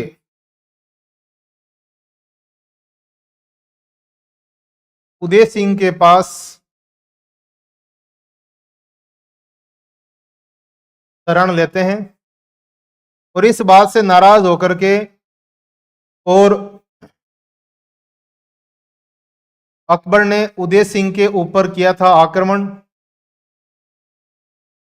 इन दोनों के बीच में एक युद्ध हुआ था जिस युद्ध का नाम था पिंडली का युद्ध। पिंडली का युद्ध 1567 और 68 ईस्वी में, जिसमें अकबर होता है विजयी और उदय सिंह इसके अंदर हुआ था साथियों पराजित। ठीक है, पिंडली का युद्ध 1567-68। और साथियों ये जो उदय सिंह के समयकाल के अंदर जो अकबर ने आक्रमण किया था, साथ ही साथ ये आपके चित्तौड़ का तीसरा साका भी था भाई। इसकी वजह से चित्तौड़ का ये तीसरा साका भी हुआ था 1567-68, यानी कि 67 में घेरा डाला था और 68 में जीता था। और उस समय उदय सिंह जो था वहां पर अपने जो सेना नायक थे, सेनापति थे, उनको जिम्मेदारी देकर गए और वे स्वयं उस समय गिरवा की पहाड़ियों में चले गए थे। उस समय जिन बंधुओं ने इस चित्तौड़ की रक्षा करने की जिम्मेदारी जिनको दी गई थी, उनके नाम है जमल मेड़तिया, फत्ता सिसोदिया और वीर कला राठौड़। ये तीन बंधुओं के नेतृत्व में चित्तौड़ की रक्षा की जिम्मेदारी मिलती है, जिसमें फत्ता सिसोदिया, जमल मेड़तिया और वीर कला राठौड़ के नेतृत्व में केसरिया किया जाता है। और फत्ता सिसोदिया की रानी फूल कंवर, फत्ता की रानी फूल कंवर, फत्ता सिसोदिया की रानी फूल कंवर, जिसके द्वारा यहां पर जोहर किया जाता है। तो इस प्रकार से एक तरफ हुआ जोहर, एक तरफ हुआ केसरिया, यानी कि हो गया चित्तौड़ का तीसरा और अंतिम साका 1567-68। ये जिसकी वजह से हुआ था वो हुआ था मालवा के शासक बाज बहादुर को शरण देना, जो कि अकबर का था विद्रोही और बगावत करके आया था उदय सिंह के पास। तो साथियों ये प्रश्न भी आपका सभी का एकदम जवाब आपका सबका काबिल तारीफ। अगला प्रश्न, मेवाड़ के महाराणा उदय सिंह को बचाकर अपने पुत्र की बलि देने वाली स्वामी भक्त दाहिमा कौन थी? ये जवाब तो सबको आना चाहिए भाई, ये जवाब तो सबको आना चाहिए। राजस्थान के इतिहास के अंदर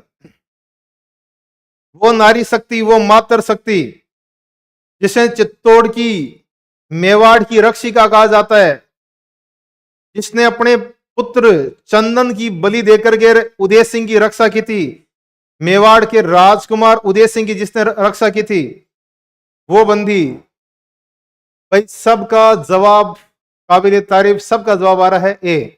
बहुत बढ़िया, पन्ना धाय। पन्ना धाय जिसने अपने पुत्र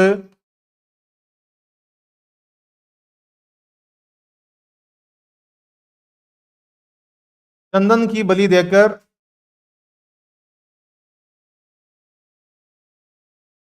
उदय सिंह की रक्षा की थी। और पन्ना धाय कौन सी जाति से बिलोंग करती है? गुर्जर जाति। साथ एक चीज वेरी इंपॉर्टेंट है जो आपके सबके ध्यान में, संज्ञान में लाना चाहता हूं कि राजस्थान के इतिहास के अंदर सबसे बड़ी दो रियासतें, जिसमें एक नाम आता है मेवाड़ का और एक नाम आता है मारवाड़ का। और भी जितनी भी रियासतें थी उनमें भी एक परंपरा थी कि जब भी कभी इन जो ये रियासतें, इनके अगर राजा महाराजा अगर वहां पर युद्ध लड़ते हुए वीर गति को प्राप्त हो जाया करते थे, तो इनकी रानियों के द्वारा पीछे से जोहर कर लिया जाता था।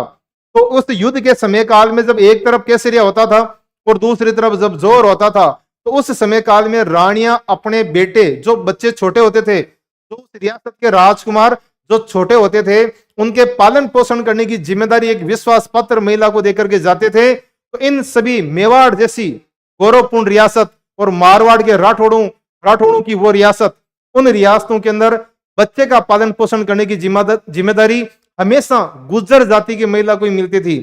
अगर आप में कोई भी भाई मेरा अगर गुर्जर जाति का ये बात सुन रहा है, तो अपनी जाति के ऊपर एक बहुत बड़ा गर्व महसूस कर सकता है कि इन सभी राजपुताने की रियासतों में जब भी कभी ऐसी संकट आया है, तो उन रानियों ने अपने बच्चे का पालन पोषण करने की जिम्मेदारी हमेशा एक गुर्जर जाति की महिला को ही सौंपा है, क्योंकि उनको पता होता है कि गुर्जर जाति की महिला अपने बेटे से भी ज्यादा उस रियासत के, उस राजकुमार की रक्षा करेगी और उसका पालन पोषण करेगी। तो धन्य है वो गुजरी जिनका नाम था पन्ना धाय, जिसने अपने बेटे चंदन की बलि देकर के और उदय सिंह की रक्षा की थी, और उसने अपने बच्चे का यहाँ पर जीवन बलिदान कर दिया था। इस प्रकार से साथियों धन्य हो गई वो मेवाड़ की रक्षिका, वो मेवाड़ की संरक्षिका जिसका नाम है पन्ना धाय।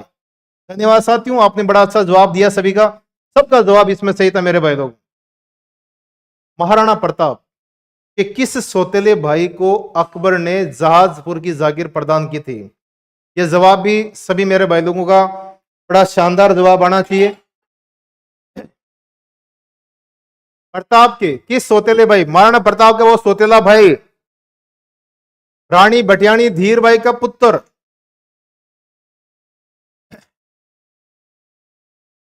जवाब दीजिएगा साथियों। रानी भटियाणी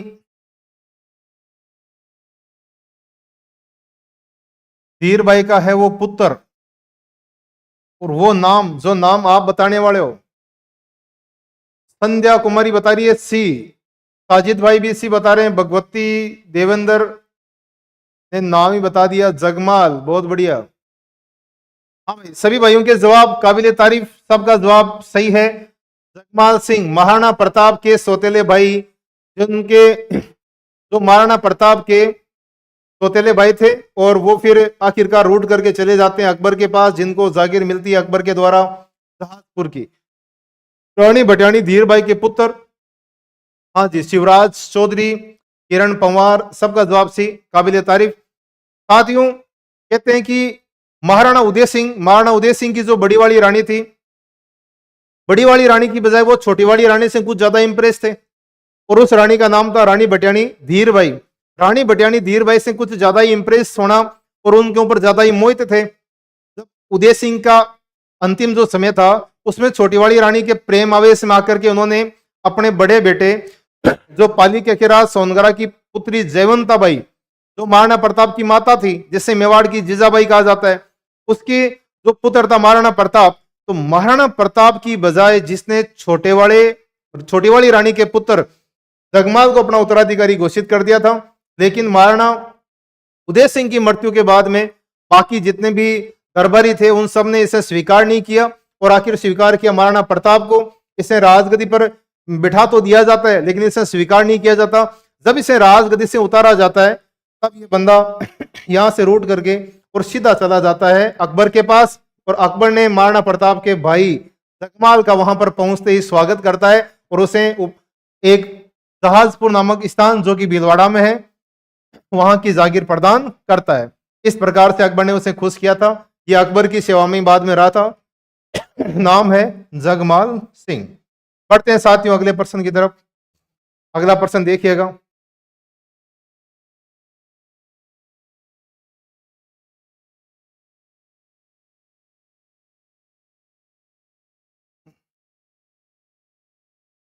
हाकिम का सूरी किसकी सेना का प्रमुख सेनापति था?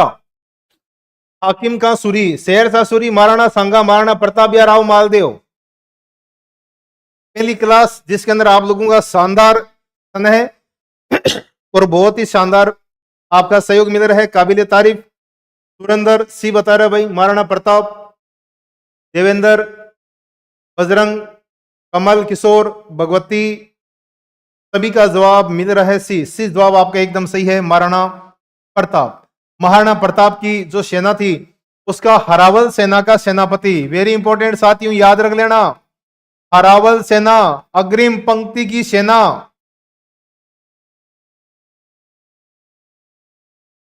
अग्रिम पंक्ति की सेना यानी कि हरावल सेना।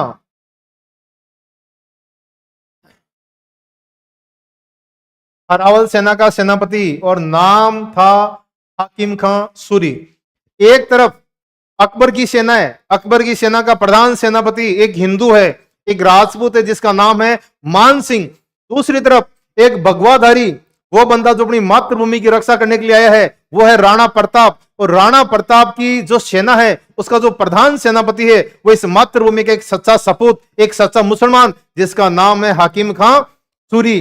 तो साथियों देखिएगा किस तरफ, एक तरफ पूरी की पूरी कहते हैं कि मुसलमानों की सेना यानी कि मुगलों की सेना, जिसका सेनापति एक हिंदू है, दूसरी तरफ एक हिंदू की सेना जिनका प्रधान सेनापति एक सच्चा मुसलमान है जिसका नाम है हाकिम खां सूरी। इस हाकिम खां सूरी के ऊपर चंद दो लाइनें बोलना चाहूंगा। और कहा गया है साथियों, कैसे सच्चे सपूत अपनी मातृभूमि के लिए मरने मिटने के लिए रहते हैं तैयार, और ये सभी ऐसे सच्चे मुसलमानों की वजह से आज हमारा हिंदुस्तान जिंदा है, आज हमारा हिंदुस्तान आगे बढ़ रहा है। ऐसे ही बंदों की वजह से सब कुछ होता है। मुस्लिम हमारे हिंदू धर्म के अंदर सबसे जो पवित्र और सबसे बड़ा जो त्योहार माना जाता है वो होता है दिवाली। अगर अंग्रेजी में आप दिवाली को लिखोगे तो सबसे लास्ट में आता है अली, दिवाली। अली के बिना दिवाली अधूरी है। और उसी प्रकार मुस्लिम भाई लोगों के जितने भी महीने, अपने जो 12 महीने होते हैं उनके अपने भाषा में उनके अनुसार, उन 12 महीनों में सबसे पवित्र महीना होता है रमजान। रमजान की शुरुआत होती है राम से। अंग्रेजी में लिखोगे रमजान तो शुरू में आएगा राम। राम के बिना रमजान अधूरा है और अली के बिना दिवाली अधूरी है। इसलिए कहा गया है कि दिवाली में अली बसे, कि दिवाली में अली बसे और राम बसे रमजान। ऐसा ही होना चाहिए मेरा सारा हिंदुस्तान, मेरा सारा हिंदुस्तान। सलूट है इस देश के सच्चे मातृभूमि के सच्चे सपूत हाकिम खां सूरी, जिसने महाराणा प्रताप की सेना का वहां पर नेतृत्व किया और महाराणा प्रताप को कहीं पर भी पीछे धकेलने नहीं दिया। अंतिम सांस तक लड़ा और अपने शासक के साथ खड़ा रहा। उस बंदे का नाम है साथियों हाकिम खां सूरी। अगला प्रश्न, मेवाड़ के महाराणा प्रताप के विरुद्ध अंतिम मुगल आक्रमण का नेतृत्व किसने किया था? यह प्रश्न वेरी इंपॉर्टेंट है साथियों। अगर इसका जवाब देने वाले मेरे जो भाई हैं उनकी आज परख होगी कि आपने कितना गहनता से पढ़ा है, कितना आपने डीपली जाकर के पढ़ा है। मेवाड़ के महाराणा प्रताप के विरुद्ध अंतिम मुगल आक्रमण का नेतृत्व किसने किया था? भाई रोडू साहब बोल रहे हैं सी, शाहबाज खां। सुरेंद्र चौधरी बता रहे हैं डी, जी आर जिगरी, जिगरी बता रहा है डी। ये मेरा भाई या मेरी बहन जो भी है, जी आर जो भी है, आपका जवाब डी आ रहा है भाई। देवेंद्र मारवाड़ी सी, शिवराज चौधरी डी, कुनानी कुमावत सी बता रही है। डी डी डी डी सब का बी।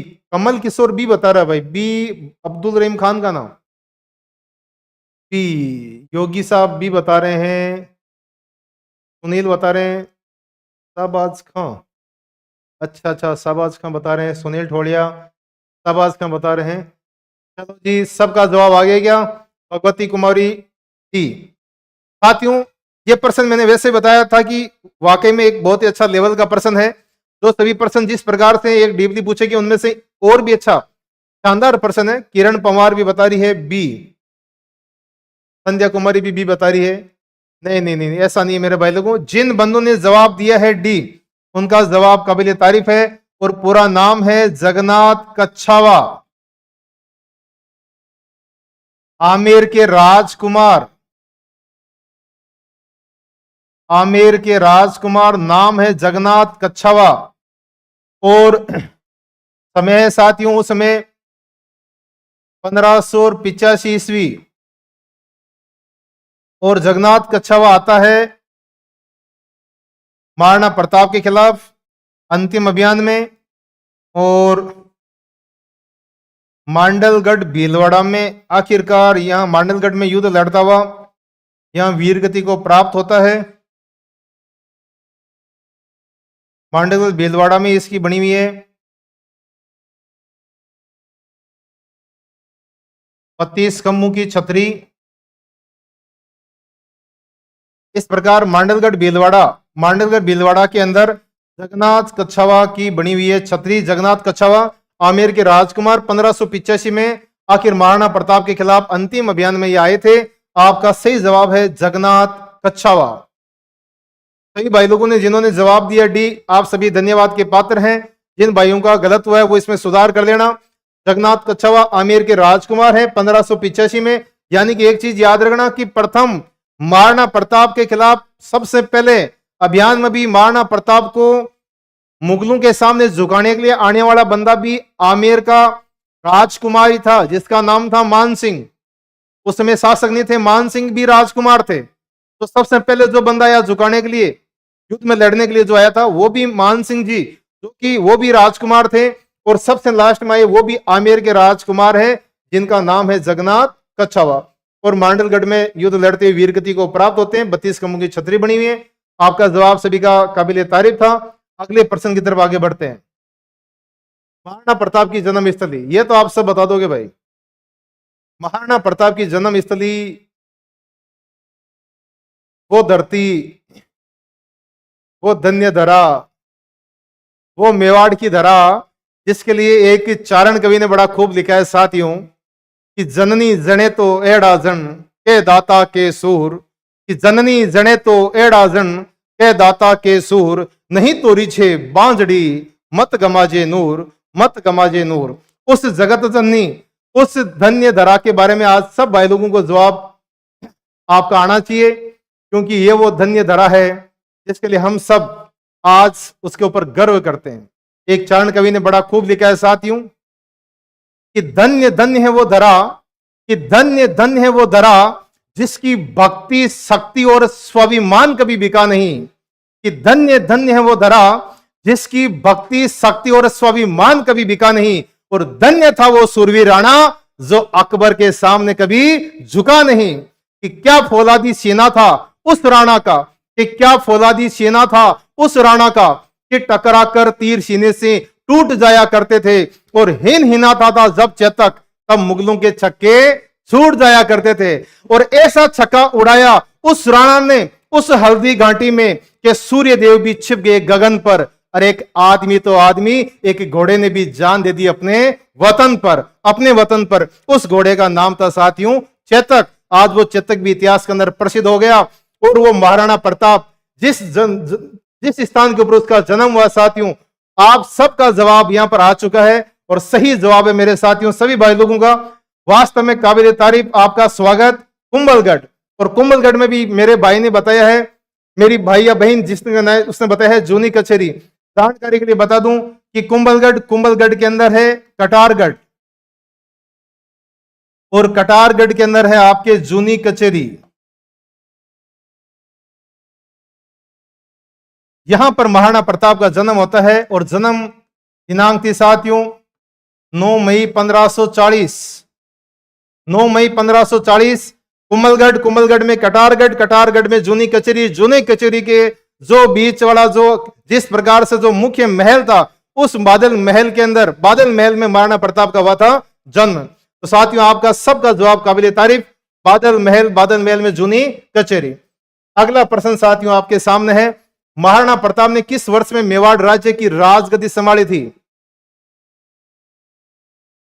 महाराणा प्रताप ने किस वर्ष मेवाड़ राज्य की राजगद्दी संभाली थी? इतनी सी बात है कि जब महाराणा उदय सिंह की मृत्यु हुई थी। अब महाराणा उदय सिंह की मृत्यु कब हुई थी वो आप याद कर लो। महाराणा उदय सिंह की मृत्यु, और महाराणा उदय सिंह की मृत्यु के बाद में उदय सिंह के द्वारा उत्तराधिकारी जो घोषित किया हुआ था जगमाल, वो राजगद्दी पर बैठना। जगमाल को राजगद्दी से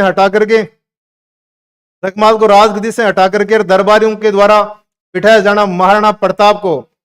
सन है 1572, 71, 73 और 70। कमल किशोर बता रहा है ए।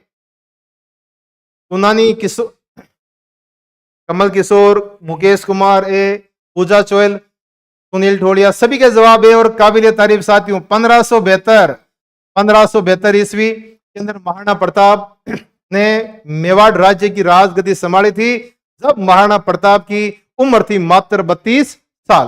बढ़ते अगले प्रश्न की तरफ। प्रताप ने 1585 में अपनी नई राजधानी कहां स्थापित की थी? प्रश्न आपके जवाब मिलने चाहिए साथियों थोड़ा सा जल्दी। प्रताप ने 1585 में अपनी नई राजधानी कहां स्थापित की थी?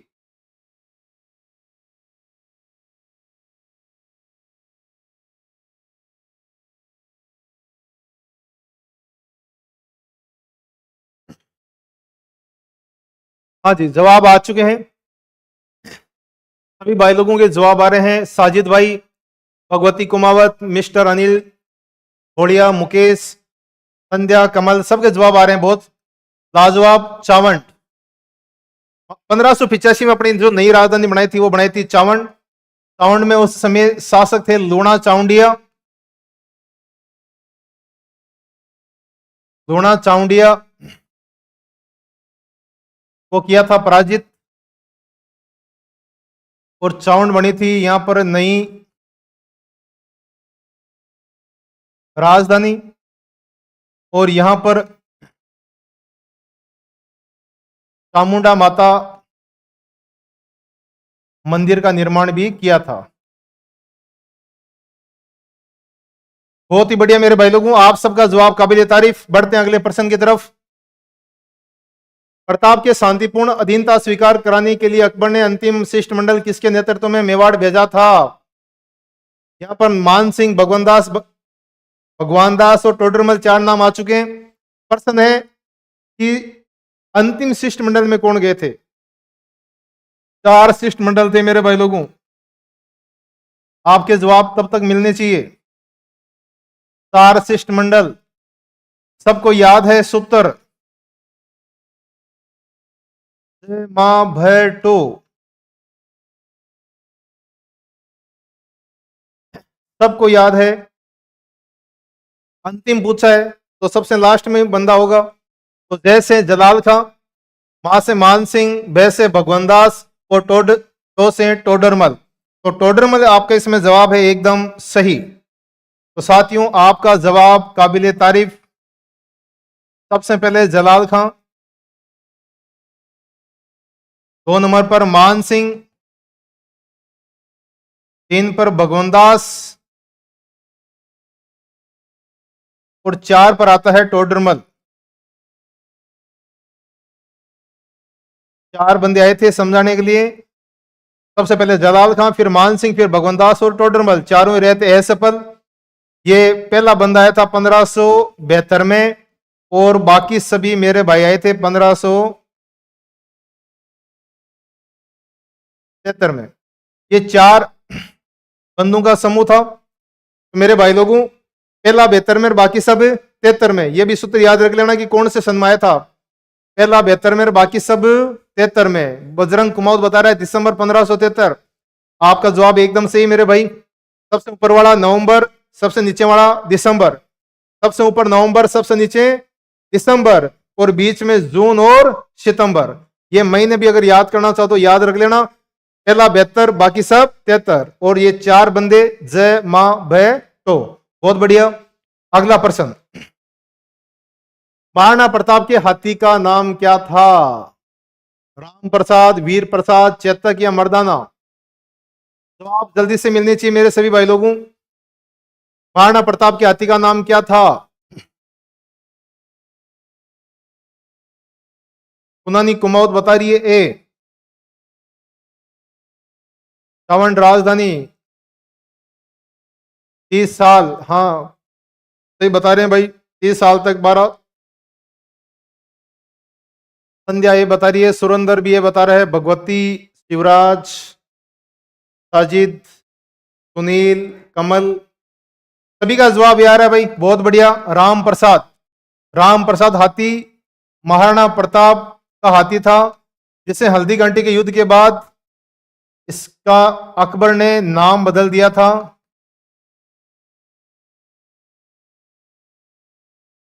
अकबर ने नाम बदल करके जो नाम रखा था वो था पीर प्रसाद। राम प्रसाद का नाम अकबर ने क्या रखा था? पीर प्रसाद। हल्दी घंटी युद्ध के बाद जब इसे घायल अवस्था में मान सिंह के द्वारा बंदी बना लिया गया था, और जब अकबर के सामने प्रस्तुत किया था, और अकबर ने जब इसे वहां पर सामने अपने पाया, और ये वो हाथी जो प्रशिक्षित हाथी था, लेकिन फिर भी इस हाथी ने अकबर के सामने सलामी ना दे करके और अपने महाराणा प्रताप का स्वाभिमान बनाए रखा था। उसके स्वाभिमान को बनाए रखने की वजह से आखिर अकबर इससे बड़ा प्रभावित होता है, और अकबर के द्वारा इसका नाम बदल करके नाम रखा गया था पीर प्रसाद। ये प्रश्न साथियों एग्जाम की दृष्टि से वेरी इंपॉर्टेंट है, जिसे आपको बहुत अच्छी तरह से याद रखना है। राम प्रसाद तो नाम बदल करके होता है पीर प्रसाद। एक चीज और बता देता हूं कि मर्दाना, मर्दाना मान सिंह का हाथी था।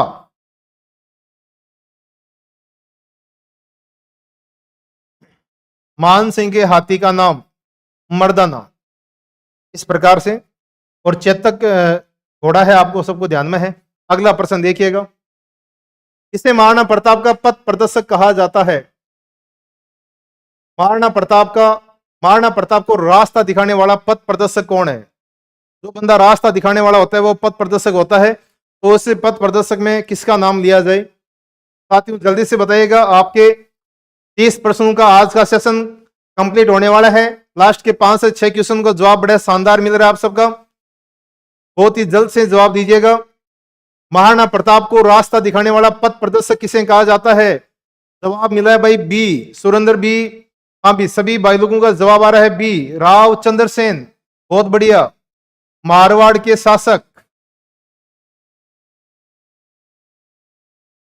मारवाड़ के शासक जिन्हें कहा जाता है, इन्हें कहा जाता है मारवाड़ का प्रताप। मारवाड़ के प्रताप यानी कि महाराणा प्रताप को रास्ता दिखाने वाले बंदे राव चंद्रसेन राठौड़।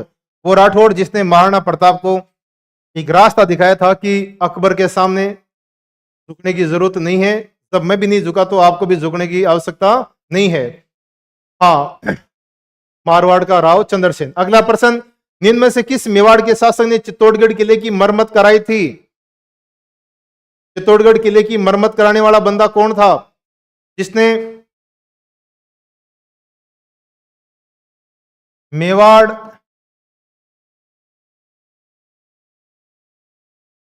मुगल संधि, मेवाड़ मुगल संधि 1615 इसका उल्लंघन किया था?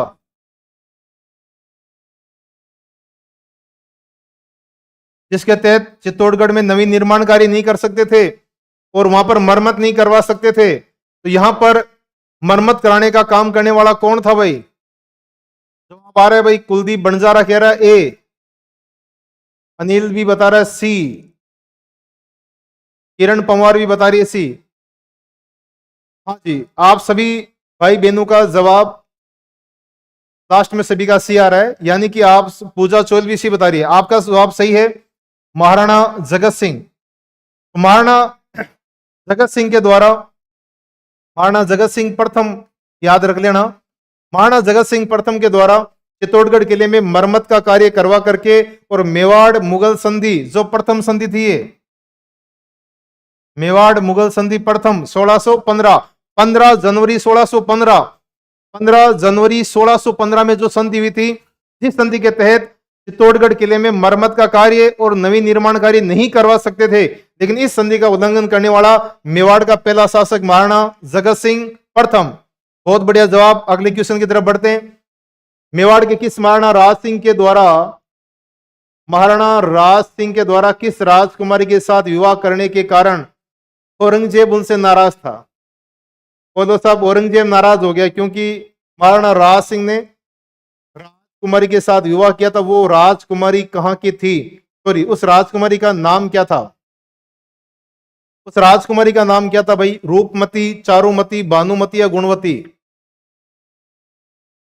उस राजकुमारी का नाम था, संध्या बता रही है बी, सुरेंद्र भी बी बता रहा है, शिवराज भी, शिवराज चौधरी ए बता रहा भाई रूपमती बी। चलो किरण पवार भी बता रही, मैं आपको बता देता हूं कि किशनगढ़ राठौड़ वंश, किशनगढ़ राठौड़ वंश, शासक का नाम है रूप सिंह, रूप सिंह राठौड़। और रूप सिंह राठौड़ की जो थी पुत्री, जिसका नाम था चारुमती, और वो चारुमती जिसकी सगाई तय हो चुकी थी औरंगजेब से, और औरंगजेब से सगाई तय हो जाने के बाद चारुमती ने आह्वान किया था राज सिंह से। राज सिंह आखिरकार एक एक छत्राणी की रक्षा करने के वास्ते वो वहां पर जाएगा, छत्राणी के धर्म की रक्षा करने के लिए, और वो उससे विवाह रचा करके लेकर के आता है। तो आपका सही जवाब है चारुमती, यानी कि बी%। तो साथियों, चारुमती और राज सिंह का विवाह, जिससे नाराज हुआ था औरंगजेब, क्योंकि वो औरंगजेब की बनने वाली थी दुल्हनिया, और दुल्हनिया बनने से पहले राज सिंह उसे अपनी दुल्हन बना करके लेकर के चला गया। अगला प्रश्न, हुड्डा सम्मेलन की अध्यक्षता किसने की थी? हुड्डा सम्मेलन की अध्यक्षता किसके द्वारा की गई थी? सवाई जय सिंह, बख्श सिंह, अभेद सिंह या महाराणा जगत सिंह द्वितीय? हुड्डा सम्मेलन 17 जुलाई 1734, 17 जुलाई 1734।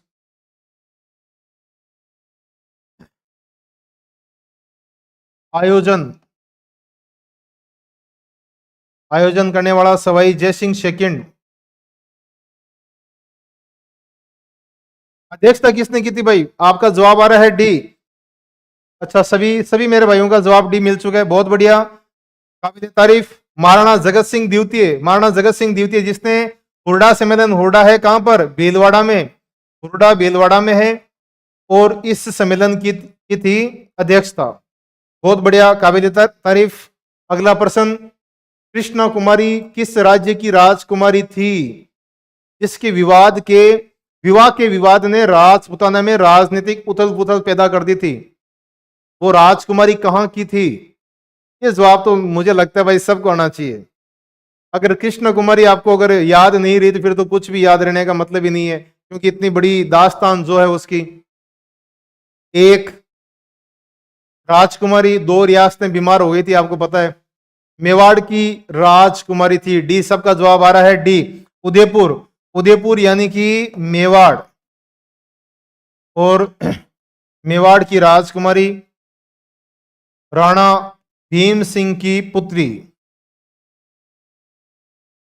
राणा भीम सिंह की थी पुत्री। तो राणा भीम सिंह की पुत्री नाम है कृष्णा कुमारी, और उसके विवाह को लेकर के और दो रियासतें जो बीमार थी उनमें से एक तो है आपके मारवाड़ और दूसरी थी आपके जयपुर रियासत।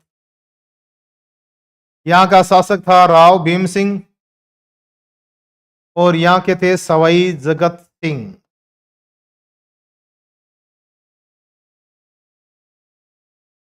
सवाई जगत सिंह। इस प्रकार से इस रियासत की राजकुमारी को लेकर के दो रियासतों में हुई थी आखिर लड़ाई। मेवाड़ के किस, आज के सेशन का अंतिम प्रश्न, आज के सेशन का अंतिम प्रश्न साथियों, मेवाड़ के किस महाराणा ने अजमेर दरगाह के लिए 4 गांव अनुदान में दिए थे? ऐसा कौन सा बंदा था जिस बंदे ने 4 गांव अजमेर की दरगाह, ख्वाजा मोइनुद्दीन चिश्ती की दरगाह, चिश्ती संप्रदाय के सबसे बड़े संत ख्वाजा मोइनुद्दीन चिश्ती, गरीब नवाज, फकीरों का फकीर, गरीब नवाज, गरीबों का मसीहा, ख्वाजा मोइनुद्दीन चिश्ती की दरगाह, अजमेर दरगाह, उस अजमेर दरगाह को 4 गांव अनुदान में देने वाले बंदे कौन थे? सबके जवाब मिलने शुरू हो गए भाई। रवि राज बता रहे हैं डी, महाराणा अमर सिंह द्वितीय। पूजा चौलवी डी बता रही है, सुरेंद्र चौधरी बी बता रहा है भाई, महाराणा जगत सिंह सेकंड। संध्या कुमारी बी बता रही है, कमल किशोर सी बता रहे हैं। आप सब भाई लोगों के जवाब बहुत ही शानदार मिल रहे हैं साथियों। तो आज के इस सेशन के इस अंतिम प्रश्न का भी खुलासा कर देते हैं, और इसका जवाब है साथियों महाराणा जगत सिंह द्वितीय। वो महाराणा जगत सिंह द्वितीय जिस बंदे ने अजमेर दरगाह के लिए 4 गांव अनुदान में दिए थे, और जिस बंदे के द्वारा जगत निवास महल का निर्माण करवाया था। और ये महल है साथियों पिछोला जेल में, और पिछोला जेल सबको पता है कि कहां पर है, उदयपुर में। ओके साथियों, आज का ये अंतिम प्रश्न था, महाराणा जगत सिंह द्वितीय सही आंसर, अजमेर दरगाह के लिए 4 गांव अनुदान में देने वाला बंदा, मेवाड़ का वो शासक। आज का सेशन में आप सभी मेरे भाई लोगों का सभी का जवाब बहुत शानदार जवाब मिला, सभी ने बहुत अच्छी तैयारी कर गए। आप सभी भाई और बहनों का जो आज के इस लाइव सेशन से जुड़े, आप सब भाई बहनों का मैं राजस्थान एग्जाम गुरुजी इस ऑनलाइन प्लेटफॉर्म पर एक बार पुनः हार्दिक स्वागत, हार्दिक अभिनंदन करता हूं। और जल्दी मिलते हैं साथियों अगली फिर से लाइव क्लास के लिए। आज आपका जो स्नेह प्यार जिस प्रकार सहयोग मिला उसके लिए हम ऋणी रहेंगे, और आप सब लोगों का पुनः एक बार बहुत धन्यवाद। और इसमें आप सभी मेरे भाई लोग ज्यादा से ज्यादा अगली क्लास में जुड़ना, लाइव आना, और इसके ये जो YouTube चैनल है इसको ज्यादा से ज्यादा आपको लाइक करना है, इसे सब्सक्राइब करवाना है, और एक बहुत बड़ा कारवां बनाना है साथियों। आपका है अगर साथ तो हमें डरने की नहीं है बात। आज के इस सेशन को करते हैं यहीं पर समाप्त। जय हिंद, जय भारत। धन्यवाद साथियों।